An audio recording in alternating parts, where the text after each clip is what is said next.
우리는 그 올림픽이 열리는 해가 되면은 소위 성화 봉송이라고 하는 의식이 전 세계적으로 치러지는 것을 보게 됩니다.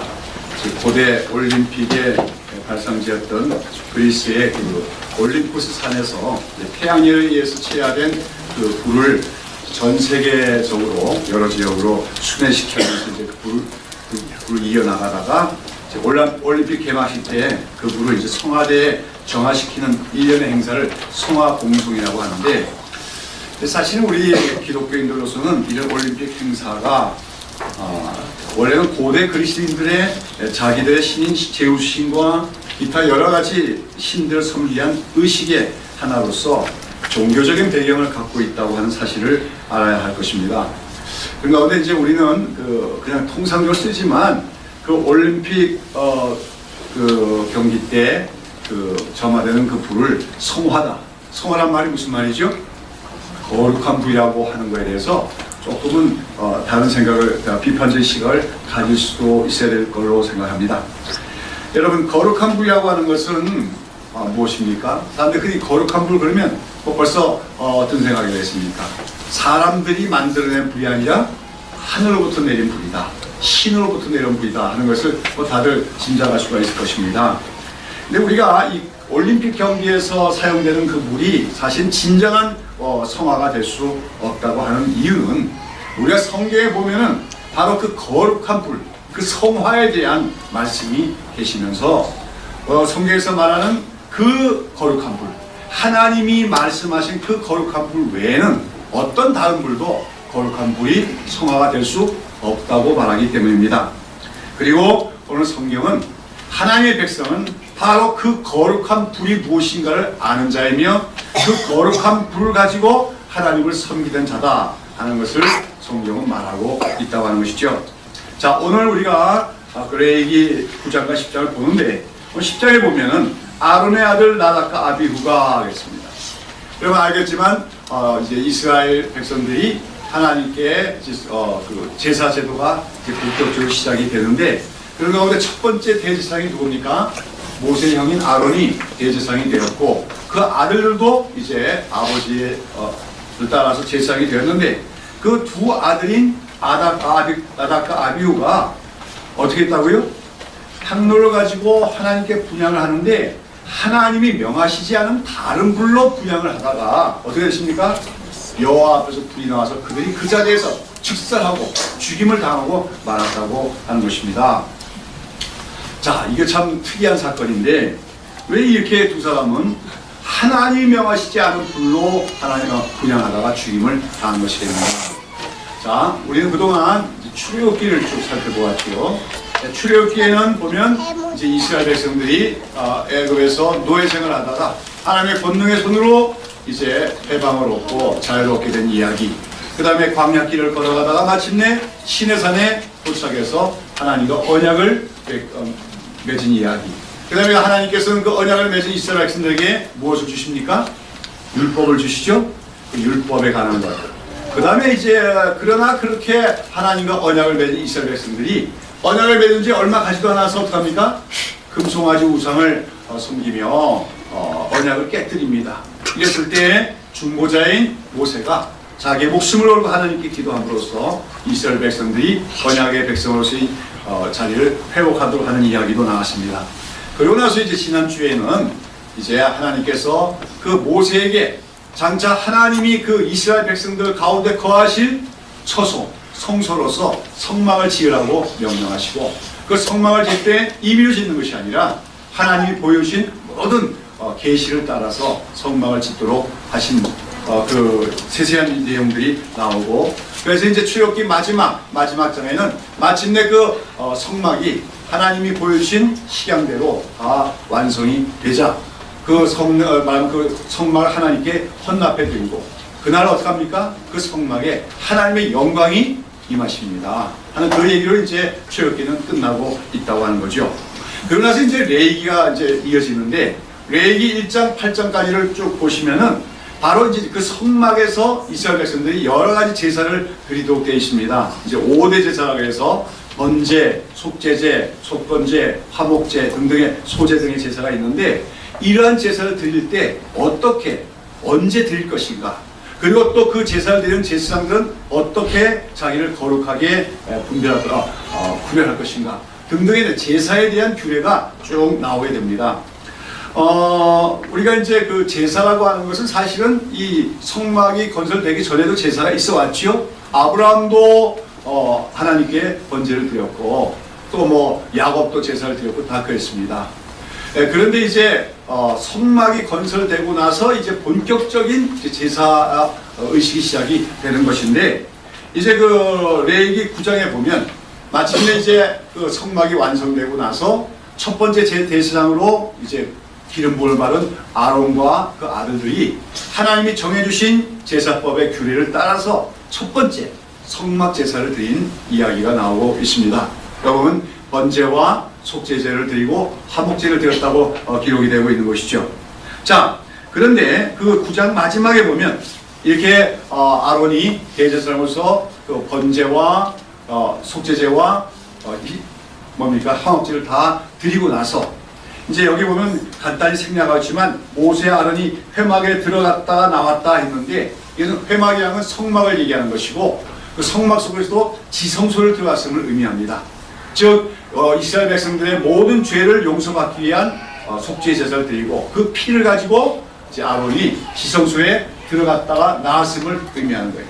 그 대제사장이 이제 그렇게 보통 그 지성소에 들어갔다가 나오면 이제 백성들을 향해서 하나님의 이름으로 축복을 하게 되어 있는데, 여기서 이제 아론이 이렇게 그 백성들의 축복을 하자 하나님의 영광이 온 백성에게 나타나면서 하늘로부터 불이 내려온 겁니다.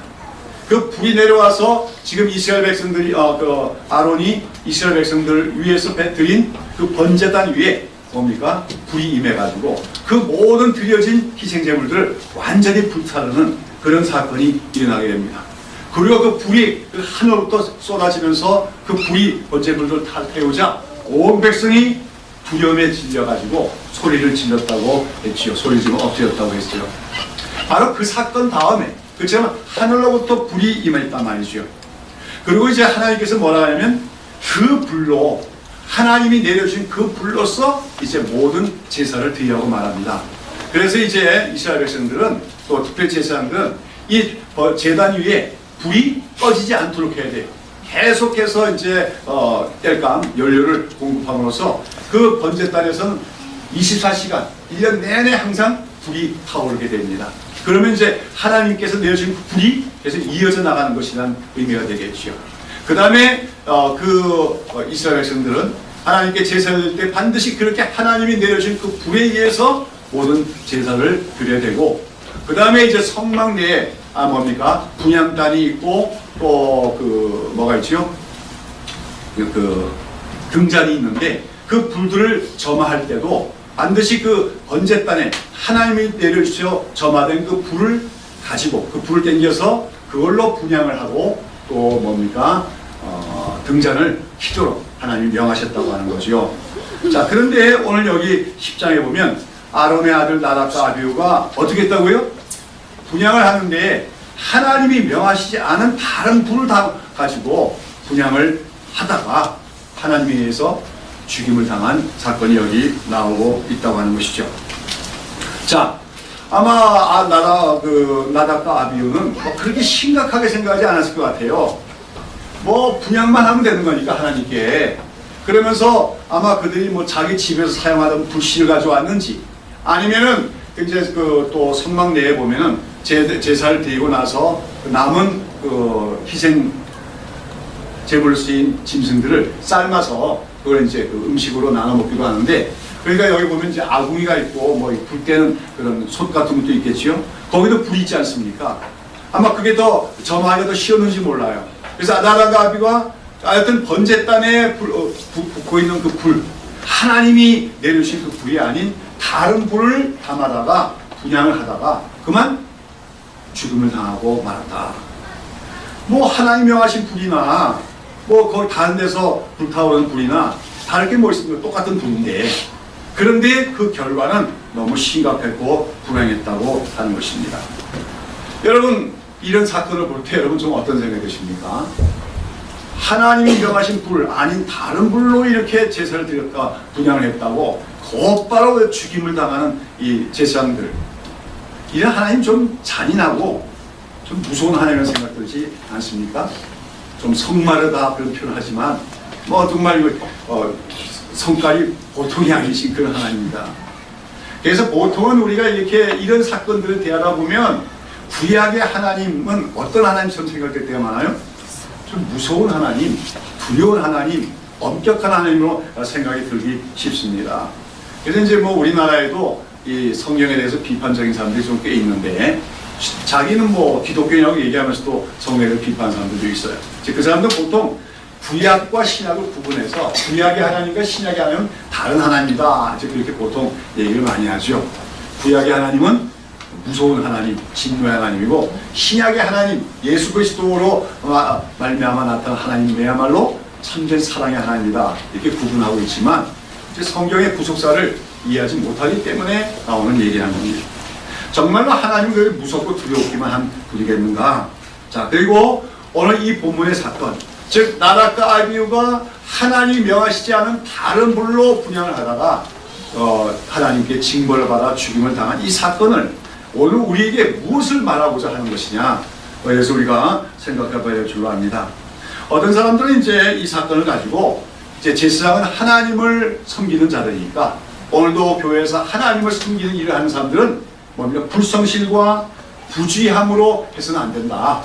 나답과 아비후가 말은 불성실하게 주의를 기울이지 않고 대략 그냥 하다가 죽임을 당했으니까 오늘 우리도 하나님 일을 함에 있어서는 뭡니까?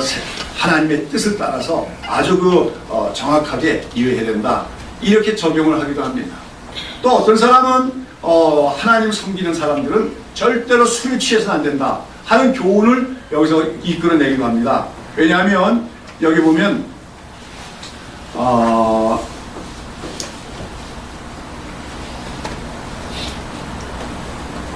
9절에 보시면 8절 보면 여호와께서 아론에게 일러갔을 때 너나 내 자손들이 회막에 들어갈 때에는 포도주나 독주를 마시지 말아서 너희 사망을 면하라. 이는 너희 대대로 영원한 규례라 하겠지요. 여기 사건 다음에 나온 말이에요. 그러니까 요 말씀만 보면은 어떤 가능성이 있습니까? 나답과 아비후가 분향을 하러 들어갈 때 좀 술이 취한 상태였을 가능성도 있다는 거죠. 그러니까 뭐예요? 술이 약간 취다 얼얼하다 보니까 그냥 주의를 기울이지 못해서 하나님이 명하신 불에 가서 그 불을 댕겨와야 되는데 아무 데서나 불을 채화해서 갖고 들어가다가 변을 당한 것이다. 그래서 오늘도 우리가 하나님 섬기는 사람들, 특별히 대표적으로 목사나 장로나 이런 사람들은 절대 술을 마시고 해서는 안 된다, 이렇게 적용을 하기도 합니다. 이들이 술을 마시고 취한 상태에서 그렇게 하다가 변을 당했다. 상황적으로는 그렇게 이해할 수도 있습니다. 그러나 이 본문이 말해주는 것이 술 취해서 하나님 섬기다가는 하나님 징벌 받는다, 그런 윤리적인 교훈을 우리에게 주고자 하는 것이 아니라고 하는 것이죠. 자, 그렇다면 오늘 이 사건에서 나답과 아비후라는 제사장들이 하나님이 명하시지 않은 다른 불, 즉 하늘로부터 하나님이 내려주신 그 불이 아닌 다른 불로 하나님을 섬기려고 하다가 이렇게 징벌을 당한 이 사건은 우리에게 무엇을 말해주는 것이냐. 여기서 하나님이 명하신 불, 그 불은 말은 거룩한 불인데 그 불은 무엇이냐, 그렇다면 또 하나님이 명하시지 않은 다른 불은 무엇인가, 여기에 대해서 우리가 생각을 하고자 하는 것입니다. 결론적으로 말하자면 오늘 여기서 하나님이 명하신 그 불, 하나님이 내려주신 그 불, 바로 거룩한 그 불, 그 불은 한마디로 성령의 불을 의미한다는 것입니다. 여러분, 오늘 이 사건에서 다른 불로 분향을 한 것은 어떻게 보면 그렇게 큰 범죄 같지도 않은데 하나님의 그 두 제사장을 그처럼 즉각 죽음으로 징계를 내리신 것은 하나의 본보기라고 할 수가 있지요. 여러분, 우리가 신약에도 보면은 사도행전 5장에 보면 아나니아와 삽비라가, 그렇죠? 하나님께 헌금을 드리는 데 있어가지고 어떻게 했어요? 좀 속였죠, 그렇죠? 거짓말했어요. 자기 전 재산을 드리는 게 아니면서도 뭐예요? 조금 일부는 감춰두고 재산을 헌납하면서도 전 재산을 드리고 했다고 했는데 그것 때문에 어떡합니까? 그런데 죽고 말지요. 그것 때문에 하나님 무섭잖아요. 오늘 여러분 우리 교회 안에서 그 정도 거짓말하면 곧바로 죽음을 당하면 몇 사람이나 여기 남아있겠어요? 우리가 그 아나니아 삽비라 사건도 역시 우리에게 말해주고자 하는 건 뭡니까? 우리가 그냥 거짓말을 통상 많이 해요. 기독교인들도. 어느 기독교인들이 거짓말만 하지 않는 사람이다, 진실만을 하는 사람이다, 이렇게만 알려줘도 아마 기독교의 명예는 보존될 수 있을 것입니다. 근데 뭐 기독교인도 거짓말 너무 잘하지요. 교회 안에서도 거짓말 너무 잘합니다. 자, 그런데 아나니아 삽비라가 거짓말했지요. 근데 그 거짓말 한 것이 누구를 속인 것이라고 하는 겁니까? 거기서 베드로가 뭐라면 너희가 하나님의 성령을 속이고도 그렇게 얘기합니다. 여러분, 오늘 우리가 알 것은 교회 안에는 누가 거하고 계셔요? 성령님이 거하고 계시다는 거죠. 교회 안에서 우리가 거짓말하는 것은 사실 사람 간에 거짓말하는 것이 아니라 누구에게 거짓말하는 거예요? 교회 안에 계신 거하시는 성령님, 하나님께 거짓말하는 것이다. 사실 그것은 굉장히 큰 죄악이라는 거죠. 그걸 하나의 본보기를 보여주시기 위해서 사도행전 사건이 있다고 얘기할 수 있어요. 마찬가지입니다. 오늘 나답과 아비후가 그 두 사람만이 아주 어마어마한 범죄를 했기 때문에 즉각적으로 죽임을 당한 것이 아니라 하나님께서는 하나님이 명하신 그 불로만 제사장들은 분향하고 하나님을 섬겨야 된다. 그건 너무나도 중요하다. 그런데 그 하나님이 명하시지 않은 다른 불로 하나님을 섬기려고 하는 것은 하나님을 섬기는 올바른 도리가 아니다 하는 것을 분명하게 알려주시고 경각심을 주시기 위해서 그 두 사람을 샘플로서 본보기로 오히려 징벌을 가하신 걸로 우리가 해석을 해야 된다고 하는 것입니다. 자, 아무튼 하나님은 뭐라고 말씀하시는 겁니까? 내가 명한 그 불로만 나를 섬길 것이냐 말씀합니다. 하나님이 명하신 그 불, 아까도 얘기했지만 어떻게 했습니까? 첫 번째 성막제사가 드려지고 나서 희생제사가 드려나서 그 위에 임하신 불입니다. 하나님이 내주신 그 불, 그 불로만 하나님을 섬기라고 얘기하고 있다고 하는 것이죠. 오늘 우리가 그 9장에 보면 여하튼 그 아론이 하나님이 주신 이제 규례를 따라서 모든 그 레위기에 나온 제사법을 따라서 희생제사를 다 드렸습니다. 그리고 그 위에 이제 불이 내려왔다는 것은 하나님께서 그 제사를 기쁨으로 받으셨다, 기쁨으로 연락하셨다는 것을 의미합니다.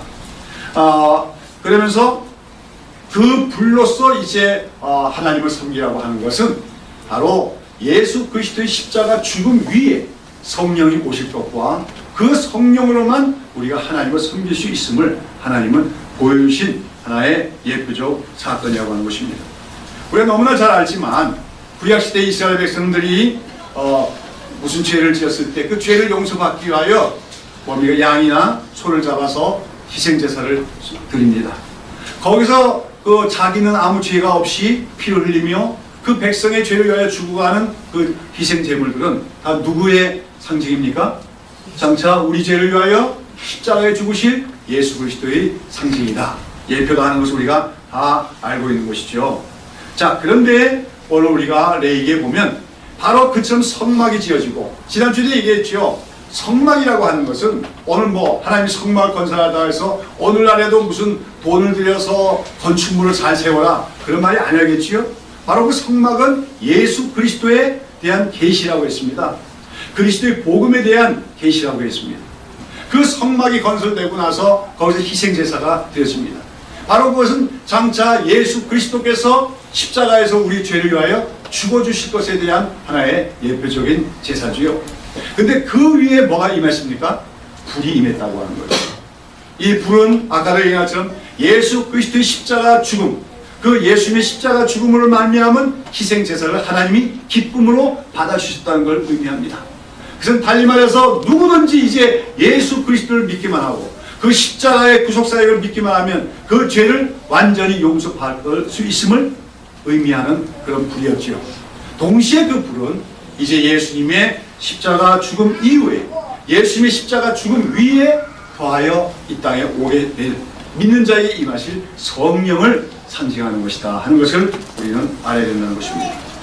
여러분, 우리는 예수님이 우리 위하여 행하신 가장 중요하고 위대한 일이 두 가지가 있다고 얘기하셨습니다. 무엇이겠습니까? 예수님께서 우리 위하여 행하신 가장 중요하고도 가장 위대한 두 가지. 하나는 뭐지요? 뭐 알다시피 십자가의 구속의 은혜입니다. 우리 위하여 십자가에서 죽어주심으로 우리의 죄를 다 용서하신 것. 그것이야말로 우리가 예수님이 우리가 행하신 가장 중요하고 위대한 일이지요. 사역이지요. 그 다음에 또 하나 뭡니까? 바로 우리 믿는 자들에게 성령을 보내주신 것이라는 거예요. 이 두 가지를 우리가 반드시 기억해야 됩니다.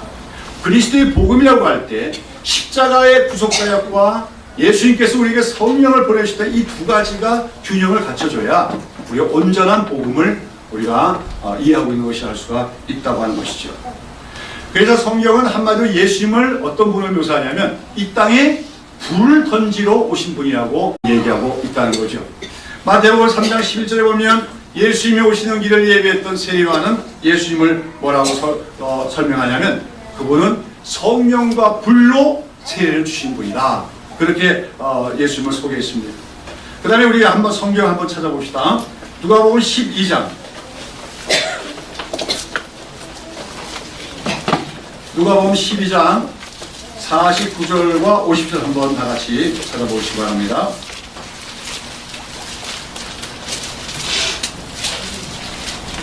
네, 같이 읽겠습니다. 내가 불을 땅에 던지러 왔노니 이 불이 이미 붙었으면 내가 무엇을 원하리요? 나는 받을 세례가 있으니 그 이르기까지 나의 답답함이 어떠하겠느냐. 여기서 예수님은 이 땅에 뭘 던지러 왔다고 말씀하십니까?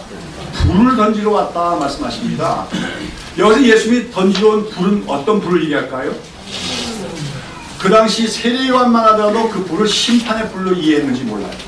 그러나 예수님이 말했지만 불은 무슨 불입니까? 성령의 불을 말합니다. 예수님 그 성령의 불, 말하면 하늘로부터 임하는 불을 이 땅에 던지러 오신 분이라고 얘기하고 있는 것이죠.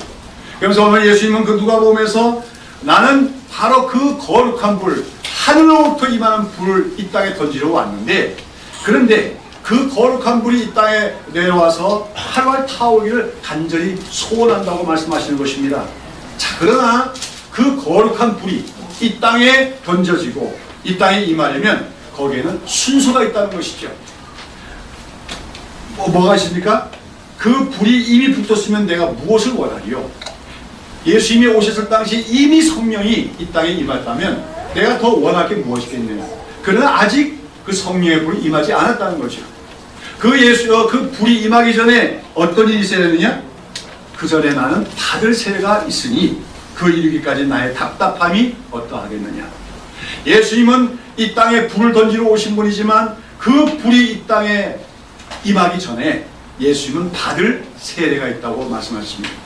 여기서 예수님이 받을 세례는 뭡니까? 예, 세례라고 하는 것은 죽음을 의미할 때가 많습니다.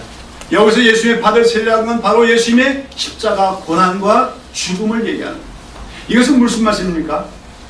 예수님은 자기를 믿는 자들, 특별히 예수님이 이제 마지막 타협을 하면서 그 자기 앞에 있는 연약한 제자들을 바라보면서 그들이 성령의 불로 충만하게 되기를 소원하셨습니다. 그게 예수님의 바람이고 예수님의 소원이고 예수님의 기쁨이라는 거죠. 그러나 예수님이 뭘 하시기 전에는 세례를 다 받으시기 전에는 십자가의 고난과 죽음을 당하기 전에는 그 불이 아직 임하지 않기 때문에 내 마음이 답답하구나, 이렇게 예수님은 말씀하신 것입니다. 그리고 어떻게 됐습니까? 예수님은 마침내 십자가에 달려서 죽으셨습니다. 그 십자가의 죽음을 통해서 우리 믿는 자들의 모든 죄를 다 용서하셨습니다.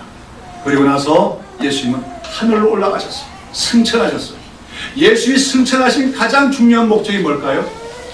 물론 예수님의 승천은 예수님의 승귀, 예수님이 하늘과 땅을 다 다스리는 왕의 왕이 되셨음을 의미하는 것이기도 하고, 동시에 예수님이 하늘로 올라가신 중요한 목적은 바로 자기를 믿는 자들에게 뭘 보내주시기 위한 겁니까? 성령을 보내주시기 위함입니다. 성경은 그렇게 표현하죠. 아버지께 하나님 예수님이 승천하셔서 아버지로부터 성령을 받아 믿는 자에게 보내주셨다. 그 아버지로부터 성령을 받아 성령을 보내주신 그 사건이 일어난 날이 언제입니까? 바로 오순절 성령 강림 날이었다는 것이죠. 우리가 잘 알다시피 사도행전 1장과 2장에 보면 예수님의 승천 후에 다락궁에 모여있는 120명의 그리스도인들이 간절히 예수님이 약속하신 것을 기다렸다 했습니다. 그 약속하신 것은 성령을 가르칩니다. 그러더니 마침내 오순절이 되었을 때 하늘로부터 급하고 강한 바람이 같이 불과 같이 성령이 임하셨습니다. 그 성령은 누가 보내주신 것입니까? 예수님이 아버지로부터 받아서 보내주신 것이요, 그 성령은 바로 아까 예수님이 말씀하신 이 땅에 예수님이 던지기를 원하셨던, 믿는 자들에게 부어주시기를 원했던 성령의 불이었다고 하는 것입니다. 여러분, 그 성령의 불, 바로 예수님이 아버지로부터 받아서 보내주신 불, 그 불이 오순절 성령의 그 교회에 임하였을 때, 그때 예수 믿는 자들은 어떻게 됐습니까? 무엇보다 그들의 눈이 열렸습니다. 말씀을 이해하게 됐습니다. 예수의 말씀을 이해하는 자가 되었습니다. 그 권능을 받았습니다. 그리고 그날부터 그들은 하나님 나라를 위하여 일어나는 하나님의 군사들이 되었습니다. 그때부터 그리스도의 복음은 힘있게 온 땅에 퍼져나갔고, 하나님 나라는 이 땅 위에 강력하게 확장되기 시작을 했다는 것입니다. 성경은 이처럼 예수님이 죽으신 후에 예수님이 믿는 자들과 교회에 보내신 성령을 뭐라고 얘기하는 겁니까? 불이라고 말하는 것입니다. 그리고 그 불이야말로 누가 명하신 불입니까? 하나님이 명하신 불이라고 얘기하면서 오늘 우리가 본 레위기의 사건은 바로 하나님의 백성들은 하나님을 섬김에 있어서 다른 불이 아닌 하나님이 명하신 불, 즉 성령으로만 하나님을 섬겨야 됨을 우리에게 가르쳐주기 위해서, 어떻게 보면 표면적으로 보면 하나님이 너무 두려운 분이고 무서운 것처럼 보이지만, 그 사건을 통해서 성령으로 하나님을 섬기는 것이 얼마나 중요한 것인가 하는 걸 우리에게 교훈하고 있다고 하는 것입니다. 여러분, 오늘 성령 강림주일이지만 성령은 여러 가지로 상징이 됩니다만 그 중에서도 가장 중요한 상징이 바로 불이라고 할 수가 있습니다. 불. 오늘 우리는 불을 받아야 됩니다. 그리고 우리는 그 불에 의해서 살아가며 그 불을 가지고 하나님을 섬기는 사람들이 되어야 될 줄로 믿습니다. 불이라고 하는 것은 에너지를 말하죠. 또 불은 열심을 뜻하며 능력을 상징하기도 합니다.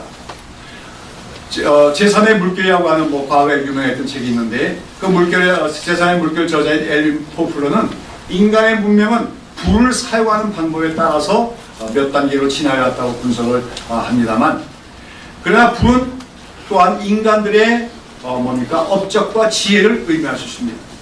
왜 그렇습니까? 인간이 짐승화라는 게 불을 도구로 사용할 줄 안다는 것이겠지요. 그런데 인간들은 이러한 불을 사용할 줄 아는 인간들이 때로는 이 불을 가지고 하나님을 섬기며 하나님께 나가는 데서도 인간들 자신의 불을 가지고 나가려고 할 때가 있다고 하는 것입니다. 무엇입니까? 바로 인간들 자신들의 지혜와 인간의 열심, 인간의 전통이나 인간의 능력, 이런 것들을 가지고 자랑하며 또 이런 것들을 가지고 신에게 나가려고 하는 것이 세상의 모든 타락한 이방 종교들의 특징이라고 하는 것입니다. 여러분, 우리가 성경에 보면 그 제물을 바쳤을 때 그 제물에 불이 임하는 그런 이야기가 어디 처음 나옵니까? 창세기 4장에 나오죠. 거기 보면 바로 아담의 두 아들인 가인과 아벨이 각각 하나님께 제사를 드렸어요. 그런데 아벨의 제사는 받으셨고 가인의 제사는 받지 않으셨다고 했습니다. 거기서 아벨의 제사를 받으셨다는 것은 바로 그 아벨의 제사 위에, 제물 위에 뭐가 임한 걸 말합니까? 불이 임한 것을 임합니다. 그런데 왜 아벨은 그 제사를 받으셨고 가인의 제사는 받지 않으셨습니까? 이것도 아까 얘기한 것처럼 어떤 사람은 가인이 성의 없이 바쳤기 때문이다, 제일 좋은 걸 바치지 않았기 때문이다, 그렇게 얘기합니다만 그게 본질적인 문제가 아닙니다. 거기서 아벨은 하나님의 계시의 말씀을 따라서 믿음으로 드렸다는 거예요. 그리고 하나님의 계시의 말씀이라는 건 바로 구속자에 대한 믿음입니다. 장차 자기가 드리는 그 어린 양과 같은 죄가 없는 구속자께서 우리 인간의 죄를 위하여 죽으실 것을 믿는 믿음으로 그 제물을 바쳤을 때 그 위에 불이 임했음을 얘기하는 것입니다. 반면에 가인은 자기의 열심, 자기의 땀의 결정체인, 자기가 수고한 것의 결정체인 곡식을 하나님께 드렸다는 건데, 그건 다시 말해서 자기의 의, 자기의 노력, 자기의 선행으로 하나님께 나가려고 했다는 것을 의미합니다. 그러나 하나님은 가인의 것은 받지 않으셨습니다. 오직 계시의 말씀을 따라서 구속자에 대한 믿음, 어린 양과 같은 희생자에 대한 믿음, 그 믿음을 가지고 제물을 드렸을 때 그 제물을 받으시며 불을 내려주셨다는 겁니다. 그래서 오늘도 우리가 마찬가지입니다. 우리가 예수를 믿는다는 것은 우리의 의로는 구원을 받을 수도 있고, 우리의 선행과 공로는 하나님께도 나아갈 수가 없는 우리는 죄인 된 존재에 불과한데, 우리와여 예수님이 십자가에 죽으심으로 우리의 모든 죄를 다 용서하셨음을 우리는 믿는 것입니다. 그리고 그렇게 그 예수 그리스도의 십자가 죽음을 믿는 자에게 하나님은 무엇을 내려주시는 것입니까? 불을 내려주시는 것입니다. 어떤 불을요? 성령의 불을 내려주시는 것입니다. 그리고 하나님 말씀하시는 것입니다. 다른 불로 나를 섬기지 말고 그 불로, 하나님께서 내려주신 그 불로, 하나님이 명하신 그 불로, 바로 예수님의 죽음 위에 임하시는 성령으로 말미암아 나를 섬기고 그렇게 살라고 명하고 계시는 것입니다. 오늘 우리는 기억해야 됩니다. 우리 그리스도인은 한마디로 예수 그리스도의 십자가의 은혜로 구원을 받은 자이고, 성령으로 살고 성령으로 행하는 자임을 기억해야 된다는 것이죠. 우리 안에 그 불이 있어야 됩니다. 그 성령의 불이 활활 타오르며 그 불에 의해서만 하나님을 섬기는 사람들이 되어야 된다는 것이죠. 여러분, 많은 사람들은 그냥 인간적으로도 열심을 내고 인간적인 열정만 가지고도 큰일 하면 하나님이 기뻐하실 걸로 생각을 합니다. 그러나 하나님이 명하시지 않은 불로 드려지는 인간들의 모든 노력은 하나님께 헛된 제사, 가인의 제사가 될 뿐이라고 하는 것입니다. 여러분, 그런데도 불구하고 인간들은 때때로 자기들의 열심에 도취되어서 하나님이 명하시지 않은 다른 불로 하나님을 섬기면서도 자기들의 그런 열심을 하나님이 받으실 걸로 착각할 때가 많습니다. 우리가 잘 아는 고린도전서 13장 4장에 보면 이런 말씀이 있어요. 내가 내게 있는 모든 것으로 구제하고 내 몸을 불사르게 내어줄지라도 사랑이 없으면 내게 아무 유익이 없느니라 하는 말씀이 나옵니다. 여기 이게 무슨 말씀입니까? 우리가 종교인이 될 때 우리가 어느 정도의 종교적인 열심을 낼 수 있습니까? 우리 몸을 불사르도 내어주는 그런 열심도 가능하다는 거예요. 여러분, 구약시대 보면 그 모압이나 암몬의 종교에 그모스 종교라는 거 있어요. 그 그모스 종교에서 보면 뭘 제물로 바치는지 압니까? 자기 아들을 불 태워서 제물로 드려요. 얼마나 인간의 열심이 대단합니까? 열정이 대단합니까? 그것이 인신 제사기 때문에 하나님이 가증하게 여기도 하지만, 그런 인간의 열정, 열심이 아무리 거대할지라도 하나님이 명하시지 않은 불은 하나님은 받으실 수가 없음을 성경은 말한다는 겁니다. 여러분, 내가 내 몸을 불사르게 내어줄지라도 사랑이 없으면 아무것도 없다. 특별히 여기서 사랑도 하나님이 명하신 불이라고 할 수가 있을 것입니다. 성령은 그 사랑입니다.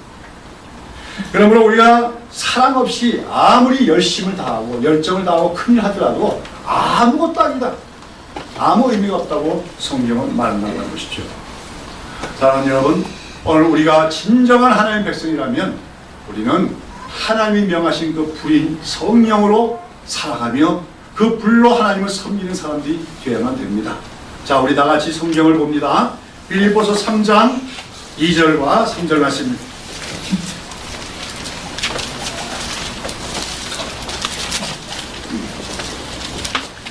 다같이 한번 읽어봅시다. 개들을 삼가고 행악하는 자들을 삼가고 손아래장을 삼가라. 하나님의 성령으로 봉사하며 그리스도 예수로 자랑하고 육체를 신뢰하지 아니하는 우리가 곧 달려다니라 그랬습니다. 여기 개들 행악하는 자들이 나오는데, 이 개들 행악하는 자들은 뭐 사회적으로 나쁜 일만 하는 흉악범들을 얘기하는 게 아니에요. 여기서 개들이라고 하는 것은 종교인인데, 더군다나 예수를 믿는다고 기독교인이 되었는데도 복음대로 믿지 않는 변질된 자들, 말하는 이단자들, 이런 자들을 가리키는 겁니다. 자, 그런데 그런 개들을 삼가라고 했지요. 그래서 그 개들을 뭐라고 합니까? 손할례당이라고 얘기하고 있습니다. 그러면서 반면에 손할례당에 있는 반면에 어떤 사람들이 있느냐? 하나님의 성령으로 하나님을 봉사하며 그리스도 예수로 육체를 자랑하고 육체를 신뢰하지 아니하는 우리가 할례당이다 그랬어요. 여기서 이제 우리가 할례당이라는 말 앞에다 참자를 붙이면 더 좋겠어요. 우리야말로 참 할례당이다. 여기서 참 할례당이라는 말은 무엇입니까? 원래 할례당이란 말은 유대인들이 자기들을 가리키는 말이에요. 우리는 할례받은 사람들이다. 할례당이라고 얘기했다는 거죠. 근데 바울은 얘기하는 겁니다. 유대인들이 더 이상 할례당이 아니라 참으로 거듭난 그리스도인이 참 할례당이라는 거예요. 근데 그 참 할례라고 하는 것은 더 이상 육체가 할례받는 것이 아닌 어디 할례받는 것? 마음의 할례를 받은 것을 가리켜 참 할례라고 얘기하고 있는 거죠. 뭐 구약성경에서 계속해서 나오는 사상입니다. 여기서 손할례당이라고 말은 문자적으로는 자해 행위를 얘기하는 거예요. 자해. 그 칼로 막 이렇게 몸에 상처 내고 하는 행위. 그걸 얘기하는 거죠. 사도 바울이 지금 뭘 그렇게 얘기하고 있냐면 유대인들의 할례받는 의식을 자해 행위라고 얘기하는 거예요. 예수 그리스도의 복음을 알지 못하고 그러면서 뭐 율법을 따라서 할례를 행하는 행위는 더 이상 그것은 하나님 앞에서 거룩한 행위도 아니고 뭐 하는 거에 다름이 없다? 자기 몸에다가 상처를 내는 자해 행위와 다름이 없다. 그러면서 초대교회의 기독교인 중에서도 유대인들 출신으로서 할례를 행해야 된다고 중요하다는 그런 주장한 뭡니까? 거짓 그리스도인들을 가리켜서 그들이야말로 손할례당이다. 자기 몸에 자해를 하는 그런 자들에 불과하다고 얘기하면서 어떤 사람이야말로 참으로 할례를 받은 그 마음의 할례를 받은 사람이냐? 어떤 사람이라고 얘기합니까? 하나님의 성령으로 봉사한다. 그리고 그리스도 예수로만 자랑하고 육체를 신뢰하지 않는 사람이 참 할례당이라고 얘기하고 있습니다. 여기서 하나님의 성령으로 봉사하며 그랬어요. 여기서 봉사한다는 말은 섬긴다는 말, 하나님의 일을 한다는 말도 있고 예배한다는 말도 있습니다. 참된 할례당, 진정으로 거듭난 사람, 마음의 할례를 받은 사람은 어떻게 하는 사람이라고요? 성령으로 하나님을 섬기며 하나님의 일을 하며 하나님을 뭡니까? 예배하는 사람이라고 하는 것이죠. 오늘 그리스도인 어떤 사람이냐? 어떻게 정해야 됩니까? 예수를 믿는 사람, 심플합니다. 좋습니다. 그러나 조금 더 나가야 돼요. 예수 그리스도의 십자가의 구속의 은혜로 구원을 받았을 뿐만 아니라 무엇으로 거듭나고? 성령으로 거듭나고 무엇으로 사는 사람? 성령으로 사는 사람. 갈라디아서 보면 우리가 성령으로 살면 성령으로 행할지니 그랬습니다. 우리가 거듭날 때 성령께서 우리를 거듭나게 하십니다. 근데 거기서 끝나면 안 돼요. 계속해서 우리는 우리 안에 계신 성령님의 인도함을 따라서 살아가야 되며 우리가 하나님을 예배하고 하나님을 섬기는 모든 일에 있어서 무엇을 의지하여? 성령의 능력을 의지하여 하나님의 인도함을 받고 하나님을 섬기는 우리가 되어질 때 우리가 참된 할례당이 된다는 것을 기억해야 될 줄로 믿습니다. 특별히 오늘 보면 거기 빌립보서에 보면 참 할례당은 하나님의 성령으로 봉사하고 그리스도 예수로 자랑하고 육체를 신뢰하지 아니하는 사람이라고 했습니다. 그렇습니다. 참으로 거듭난 사람 참 할례당은 성령으로 하나님을 섬겨요. 그리고 동시에 예수 그리스도 밖에는 자랑할 게 없는 사람입니다. 하나님 앞에서 내 의를 자랑할 것이 없다는 것이요. 내 선행을 자랑할 것이 없다는 것이요. 나는 그저 죄인에 불과하다는 것을 아는 것이죠. 그렇기 때문에 그리스도 예수밖에는 자랑할 것이 없습니다. 육체를 신뢰하지 않는다는 것은 인간의 능력, 인간의 지혜 이런 것들을 더 이상 의지하지 않는 것을 얘기하는 것입니다. 자, 여러분, 오늘 우리가 진정한 그리스도인이라고 할 때 우리는 하나님의 성령으로 살아가는, 행하는 사람들이 되어야 됩니다. 다시 말해서 하나님이 내려주신 불, 예수 그리스도의 십자가 죽음 위에 하나님이 내려주신 그 거룩한 불로 살아가며 하나님을 섬기는 사람이 되어라 하는 것이 오늘 우리가 본 구약 성경에 나온 사건이 우리가 말씀하시는 교훈인 것을 기억하시기를 바랍니다. 자, 여러분, 오늘도 인간들은 다 불이 없이는 살 수가 없어요. 우리가 지금 여기 환하게 켜지는 불도 이게 다 불 아닙니까? 인간들은 근데 두 가지 불을 가지고 살아간다고 할 수가 있습니다. 하나는 하나님이 내려주신 하나님이 명하신 불이고, 다른 하나는 하나님이 명하시지 않은 불인 것입니다. 그런데 인간들 자체가 만들어내는 불, 인간들에게서 나오는 불도 때로는 거대하게 보이기도 하고 또는 거룩하게 보이기도 한다는 것이죠. 여러분, 고대의 제왕들이 건설한 건축물들을 보십시오. 뭐 만리장성이니 그런 것도 얼마나 대단합니까? 또 역사 속에 독재자들이 이루는 거대한 유물들을 보십시오. 근데 그뿐만 아닙니다. 중세에 타락했던 기독교가 만들어놓은 거대한 교회당 건물들 한번 보시기 바랍니다. 사람들의 눈을 현혹할 만큼 거대하고 멋있어 보이지만 하나님 보시기에는 뭐예요? 멸망에 가증한 것에 불과한 것이고요. 왜요? 그 모든 건물들이 하나님 명하신 불로 되어진 것이 아니라 인간의 불로, 인간의 열심으로, 인간의 능력으로 지어진 것이기 때문인 것이죠. 인간들은 스스로 흔히 자기들 스스로가 지펴놓은 불길을 보고 자아도취가 되기도 하고 또 그것을 하나님께서 좋게 여기시기도 합니다. 그러나 하나님이 명하시지 않은 불로 말미암아 모든 인간들의 자랑거리와 업적들은 나중날에 하나님의 그 거룩한 소멸하는 불인 성령으로 말미암아 불태워지고 말 것을 알아야 됩니다. 사랑하는 여러분, 오늘 우리 한국 기독교의 위기는 바로 여기에 있는 것입니다. 오늘 한국교회의 문제가 뭐냐? 윤리적인 문제라고 생각하는 사람도 있습니다. 그러나 오늘 한국교회의 문제는 윤리의 문제가 아닙니다. 또 어떤 사람 한국교회가 능력이 없어서 그런 거라고 생각하지만 한국교회가 능력이 없기 때문에 한국교회가 문제가 있는 것도 아닙니다. 한국교회 오늘 문제는 무엇입니까? 성령의 능력이 사라지고 있다는 것입니다. 성령의 역사가 사라지고 있다는 것입니다. 모든 교회가 성령님이 그 안에 내주하시며 성령께서 인도하시는 그 음성을 듣기보다는 사람의 말을 듣고 사람의 주장을 따라가는 교회가 되었다고 하는 것입니다. 한마디로 오늘 한국교회는 하나님이 내려주신 그 불, 하나님이 명하신 그 거룩한 불이 꺼져가고 있다고 하는 것이죠. 아까 분향을 드리다가 나닷과 아비후가 죽었습니다. 사실 분향이라고 하는 것 자체가 기도의 상징이에요. 기도를 상징하는 거거든요.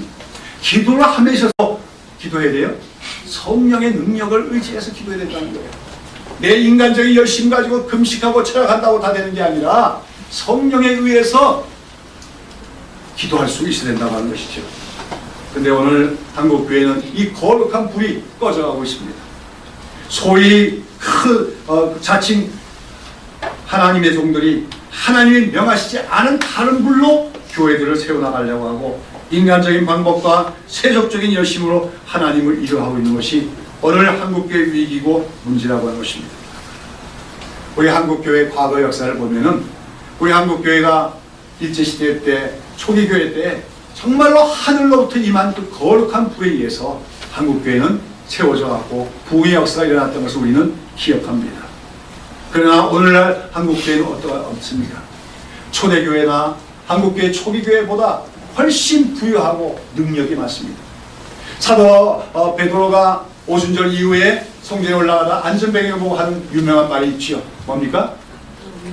은과 금은 내게 없으나 뭐예요? 예수 그리스도 유명하노니 일어나 걸으라고 했습니다. 오늘날 한국교회는 어떻습니까? 은과 금은 있으나 예수의 능력이 없는 교회입니다. 성령의 능력이 없는 교회입니다. 오늘 우리 교회는 어떤가? 돌아보기를 바랍니다. 오순절 성령 강림 주일이 이렇게 해마다 한 번씩 지켜가는 절기로만 끝나는 것이 아니라 오늘 나는 어떤 불로 살아가고 있는가 우리 자신을 돌아보는 계기가 되기를 바랍니다. 오늘 내 안에 성령의 불, 하나님이 주신 그 불이 활활 타오르고 있는지 그 성령의 충만함으로 우리 교회가 채워져 있는지 우리는 솔직하게 우리를 돌아보는 이 시간이 되기를 바랍니다. 우리 새벽이슬교회 아름다운 교회고 좋은 교회입니다. 그러나 저 자신을 비롯해서 우리 모두에게 안타깝고 아쉬운 것은 우리가 그 하나님이 내주신 거룩한 불인 성령에 대한 사모하는 심정이 부족함을 인정하지 않을 수가 없습니다. 여러분, 성령의 불은 한 번만 오시는 것이 아닙니다. 오시고 또 오신 줄로 믿습니다. 우리는 거듭날 때 그 거룩한 불을 받아서 거듭났지만 그 이후에도 계속해서 그 성령의 불을 받아야 됩니다. 그렇게 해서 우리는 그 거룩한 분을 사모하는 자들이 되어야 될 줄로 믿습니다. 꿈꿉니다. 저는 우리 새벽 이슬교회에 대해서 꿈꾸는 것이 그것입니다. 저를 비롯해 온 교우들이 하늘로부터 성령의 불이 임해가지고 그 성령의 불로 충만하게 되어지는 교회 모습을 그려봅니다. 그날이 올 때 우리는 그리스도 안에서 참된 기쁨을 누리며 다시 한번 이 한국교회 부흥을 꿈꾸며 앞으로 나아가실 줄로 믿습니다. 사랑하는 여러분, 오늘 여러분 어떤 불로 살아가고 있습니까? 아무쪼록 하나님이 내려주시는 불, 예수 그리스도의 십자가 죽음이 내려주신 그 불, 그 성령의 거룩한 불로 살아가며 하나님을 섬기며 하나님을 예배하며 행하는 여러분 되시기를 예수님의 이름으로 축원합니다. 기도하겠습니다.